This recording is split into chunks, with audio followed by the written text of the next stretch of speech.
People, deluded, I'm back again. Now, Arsenal on Saturday welcomed Sheffield United to the Emirates.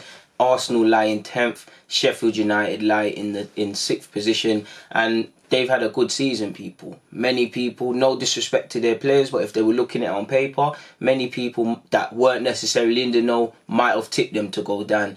I wasn't watching them religiously, but when you hear Sheffield United, still City spirit, that's one thing.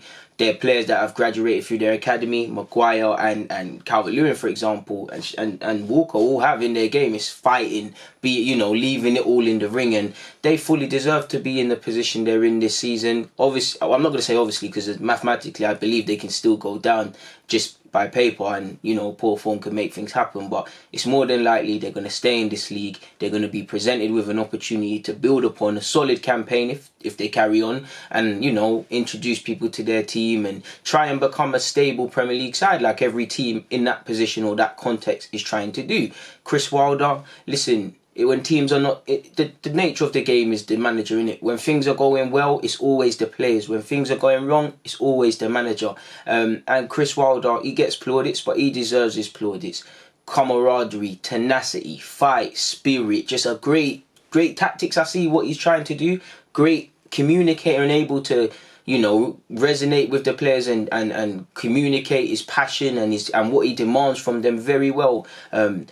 So I've got nothing but respect for Chris Wilder and what he's doing at this moment in time. The problem is, as an Arsenal fan, you don't want to hear none of that, because under Arteta in the 4 games, I believe, in the league and obviously the FA Cup, he's been the manager. I'm not going to say we've turned a new leaf, because we can't string a win together, let alone a sequence, but he's doing what he can in this context. He's getting us playing well. Considering the context of that, you don't want to play Sheffield United. It's a game where we need to match their tenacity, we need to match their bravery. The same stuff we went specifically with United and Chelsea when we played them at home, regardless of the result, need to be able to do that. Of course, as an Arsenal fan, we know that the players are doing what Arteta demands of them very well, but there's still teething problems, there's still a couple individual mistakes, and obviously potentially after the 60th, 65th minute mark, we're blowing because we're not used to that high tenacity and things. We can talk for hours and whatnot about should players be fit enough in theory to do it, but that's a rather dim view, and that's neither here nor there. We're in 10th position, we need to get 3 points. Champions League via the domestic route for me is out of the window, but we need to get 3 points. Just for me, for Arteta, for the fans, for the players, because at the end of the day, if you don't win, yeah, you can be unlucky, but there's many reasons as to why you didn't win. So I'm not going to necessarily say we've been unlucky, but I would like to see their hard work of sorts be rewarded, because sometimes I don't feel collectively at moments we've let ourselves down in games, but their performances have warranted a win. The Premier League has high energy levels, so I can't feel sorry for them and whatnot, but it would be good for me to beat Sheffield United. We've got Chelsea after that, forgive me if I'm wrong, but it'd be good for that, because regardless of the stature of the clubs and all of that jazz, when you put the 22 players on the field, I see a great team that I don't know about now, but they're good at home and they're galvanised at home, but they had one of the best records away from home, so they know how to defend, they know how to take advantage of teams, they know how to frustrate teams. We're going to have to match all of the things we've seen and shown, but Sheffield United has shown us, this season. We need to match that. We're starting under Arteta as we mean to go on. Arteta is by no means no fool. He's told the players. I'd like to think with what Arteta's doing now, he's promoting active thinkers now, and the players understand the task at hand, because you can see how Pep Guardiola, for example, has rubbed off on Kevin De Bruyne and previously company, the way they talk about games, the context of games and the tactics and whatnot. And I believe the players need to crave it, man, and whatnot, and look at it like that. Are they going into Sheffield United and genuinely thinking about the context of the game and whatnot? If there is any from an Arsenal perspective, I hope so. I don't know. I'm not going to be disrespectful and say they can't. When I think of Sheffield, like I said, commitment, tough to break down, potentially won't score too many goals, but if they get one goal, as an Arsenal fan, we're not necessarily the most fluid of sides yet, and we struggle to really break teams down per se. It doesn't smell good. For me, I want to see us press them. I want to see us the one good thing from our last fixture in the Premier League was obviously the 18-19 pass move that Aubameyang scored. We know we're going to be without our captain for 3 games. and this game. But we need to do that sort of stuff. They're going to be difficult to break down. Just go and watch the highlights of us away from home. We let ourselves down by a set piece when we lost in the reverse fixture at Sheffield. We weren't, truth be told, we just lied down and accepted defeat, really. We weren't in the game, really and truly, from start to finish. But we lost because they obviously scored via a set piece. We switched off. Moussa scored, a player who looks like he's turned a new leaf after leaving Bournemouth. So I hope the players have watched the previous game again and thought about where they can go right. We need to be switched on. We need to be able to break them down. Passes in front of them and sideways isn't going to do anything. Under Arteta, again, he's no fool. You see slight differences. So I'm not necessarily of the belief that this is going to be a problem. It is going to be tough when I'm calling for breaking down teams and scoring goals, and you're without a man who scored 16 league goals this season. But football is a squad game. Lacazette's not been in form and he can't buy a goal right now. But this is why the 26-man squad is going to be needed, because for these very contexts, Lacazette is going to have to step up, and I'd love him to score. I'm not going to place too much responsibility on Martinelli, considering he's just come back from injury and he's still a young man, and we shouldn't be looking at him and Saka and these guys to carry it. But I love Martinelli and I think he's a good player, so I'm trying to hope that him, Lacazette, Pepe, who's, looks to be playing all right, and even the central midfielders try and offer some more goals in our team. I'd love a goal-scoring midfielder. Obviously, I'm not expecting Xhaka to get 10, 20 a season, more figures sort of like Lampard, Torreira the same, or Guendouzi. It's not that, but I do think it's the burdens now onto people to be a bit more braver in that game. Take that shot you might not have taken because Aubameyang isn't there. With Aubameyang, he's going to be on the shoulder, but more crucially than that, his movement in the box is elite. He knows where to be. It sounds stupid, but he knows where to put his foot to score a goal. We're going to be without that. How many goals has Aubameyang scored that someone else might not have been in that position purely because he gambles? Football's a squad game. We can't feel sorry for ourselves, and we should think. Obviously, the context of how Arsenal have been and how Sheffield United have been is tough, but on paper, there's enough attackers there to score more goals than Sheffield United and get a result. Do you see what I'm saying? Again, not taking Sheffield United lightly by any means. The only criticism I believe you can have of Sheffield United, because I ain't got their defensive statistics to hand, but you can imagine they're quite high.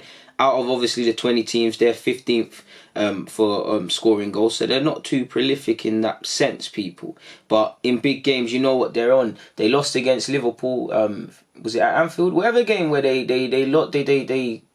let themselves down by just a poor individual mistake. They made Liverpool work for them 3 points. They let United back into the game, but that 3-3 was a good performance. They played well in the draw against Spurs, and they did okay against City, forgive me if I'm wrong. So they're good just about anyone, and they don't really, you can see with Armstrong and McGoldrick and what's the other guy, John Fleck, and all these players, no disrespect to them, but they might not be the most glamorous of names, but what they might not have in glamour, they make up with tenacity. And at the end of the day, that's how life works. If you work harder than your next man, you can get somewhere, and you work smarter. They maximise what they can do. They kind of minimise what they can't do. You're not going to see Chris Wilder's men. They play decent football here and there, but you're not going to see them try and play like Pep Guardiola's 08, 09, whatever Barcelona side. It's not in them. Them players there can't do it.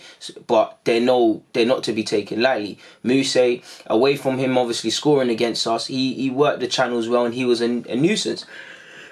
Apologies, people, for sneezing. Very unprofessional of me, but their strikers are honest strikers. Their players are all honest. They will work very hard. They will make things happen. They can present opportunities and they can catch you on the counter. They're not to be taken lightly, people. At time, obviously McBurney scored a couple goals, and I think the FA warning him about his responsibilities for him celebrating as a Swansea fan in that Wales derby is ridiculous. Now, I'm not watching Sheffield United religiously, people, and let me bring this in closer, but it looks at times like they play a 3-5-2, and when I think of Sheffield United, the alarm bells start ringing first and foremost within midfield, because that's where games are won and lost. Apologies. That's where games are won and lost. And if I'm saying they're honest, they're hard working, they're etc., they're going to work 10 times harder.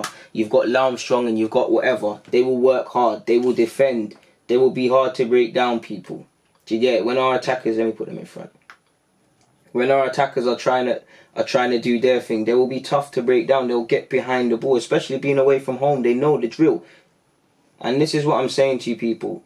Maitland-Niles and Kolasinac will get forward. They need no introduction.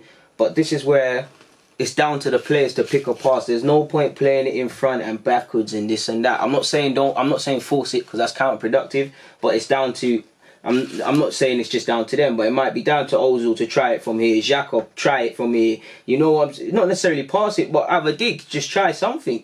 Do you see what I'm saying, people? They're going to be very tough to break down, and that midfield is going to pester us. The midfield battle is crucial. Now, I know statistically Ozil always runs a lot, and I believe statistically he's actually run the most in a couple of the games he's featured in under Mikel Arteta. So we're gonna need that, people. We're gonna need him. We're gonna need Torreira working hard. We're gonna need everybody doing what they need to do against these lot, people. Just make no mistake. Don't know why I had a DM and that. Playing too much Football Manager. That's how my 4-3-3 should look. So yeah, like I said, midfield battle is going to be crucial, and they've got legs, people. If we get counter attack, they will spring forward. They can make things happen. Like, they're not a dead side. They can play a bit of football. You've got Muse, who's got, again, a nuisance, last shoulder. Again, coming deep. He's quite quick. If they go with McGoldrick, sorry, forgive me, who's, you know, he's a bit of an old dog, you know, he's gone on a bit, he's you know, he's kind of part over the hill now, but he's a street smart striker, make no mistake. They've got players that can pester us and cause us issues, people. Fullback is obviously a crucial area. Obviously with a 3-5-2, if they do go with that, our fullbacks is crucial, and if I'm them, I'm trying to create overlaps. I'm trying to get my midfielders up, and I'm trying to create overloads, apologies, on the left and right hand side. And that's where it's down to these lot to obviously press from the front and do things like that, but it's down to the wide men, like they've been doing in a couple games, to support. What am I doing? I'm bugging out. That's the wrong one. It's down to the wide men and the attackers to come and support and do their thing, people. I had another point, but I've actually just forgotten it, people. It was a very important one regarding that as well. Oh yeah, here we go again. It's down to the midfield as well. Now, disregard all of that, but let's just say threats are happening out here. For all the wingers and attackers needing to track back, people, what I love about Arteta is I've called for it before, centre mids have to help in wide positions. You don't always have to be out there, but you have to kind of do something. And Xhaka and Torreira have been doing that. They're going to need to do that. Everybody's going to need to play their part in this game, people, really and truly. Like, I'm going to be at the Emirates. I'm not looking forward to it, really. I mean, I am looking forward to Arsenal under Arteta and all of that, people. But in terms of the game, I expect quite a nervy game from my own eyes only. But I'm not trying to be negative and all of these things. I want to see us be brave on the ball. I just want to see us take some shots and pass the ball around, people. Be brave, because you will not beat Sheffield United with passes sideways and stuff. And like I said, it's crucial. The energy levels are still there from the first minute to the last. It's easier said than done. Obviously, you're hearing Kolasinac isn't going to play a part, people. Allegedly, he's had a bit of a setback and whatnot.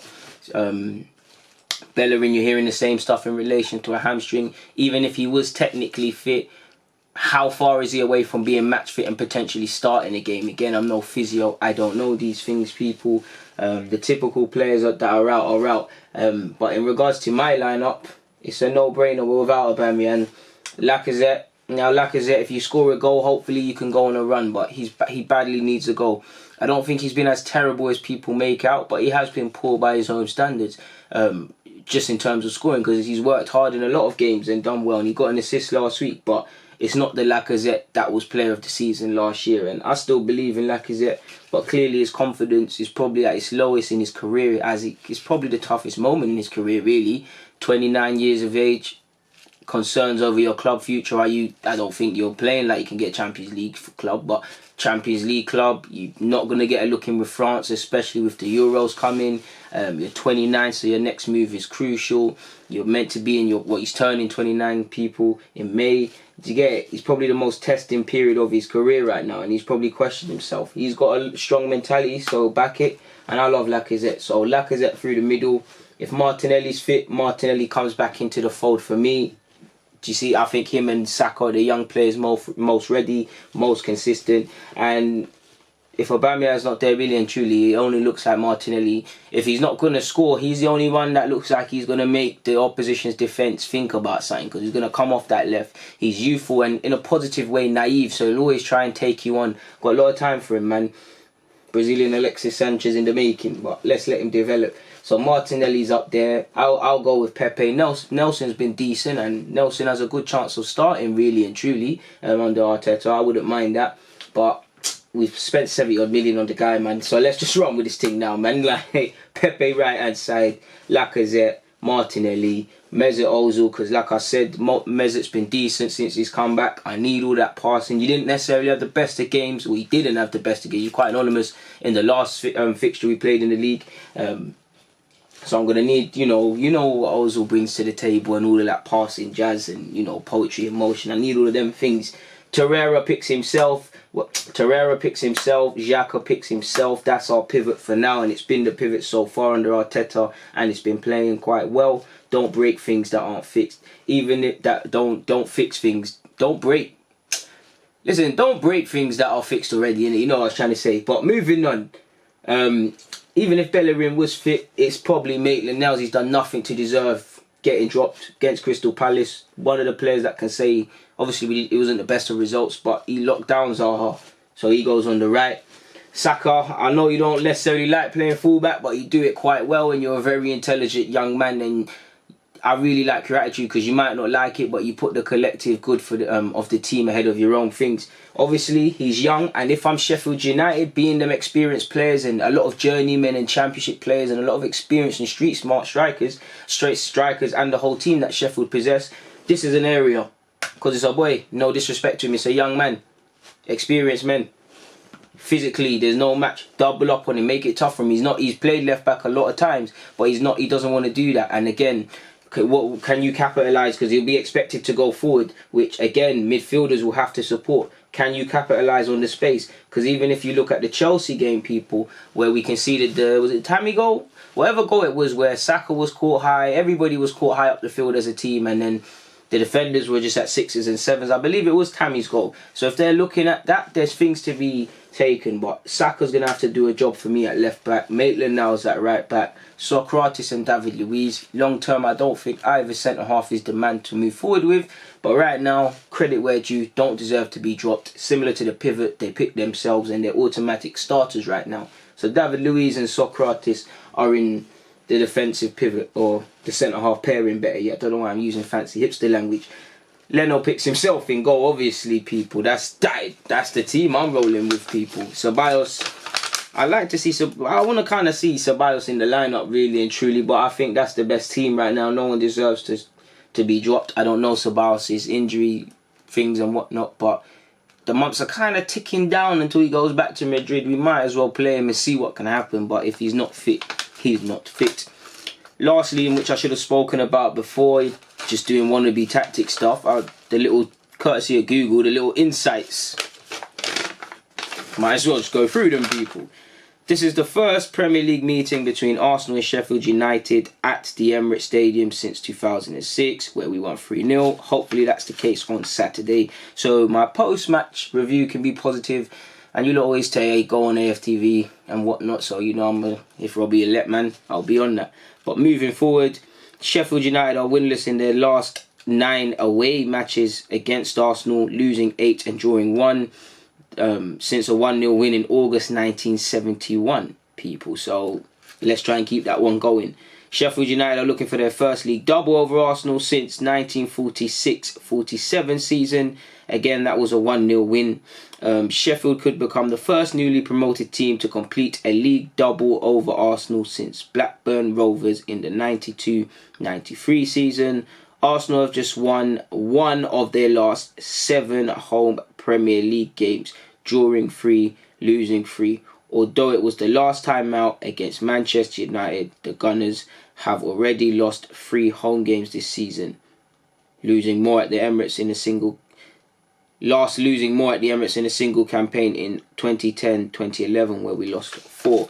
I remember there was a time I swear it was as early as last season, as terrible as we were, we had a decent home record. So away form has been one of the major undertones as to why we haven't been in the Champions League, but we need to restore some pride at playing at the Emirates. I know haters and fans will say it's not the noisiest, it's not the most difficult of grounds, but it's time to start making it like that. At least what we can do in terms of on the field and trying to be a tough team and a hard team to claim 3 points again. The atmosphere is down to the fans and down to Arsenal officials to enable certain things. I'd like to see self-standing one day at the Emirates. Can that dream ever happen? Of course not. Potentially, but who knows? But in regards to my preview of the game, I've got nothing more to bore you with, so I'm gonna get out of here. Have a good day, evening, wherever you are, whoever you are. God bless you guys. Check out the rest of my content. Deluded. I'm out.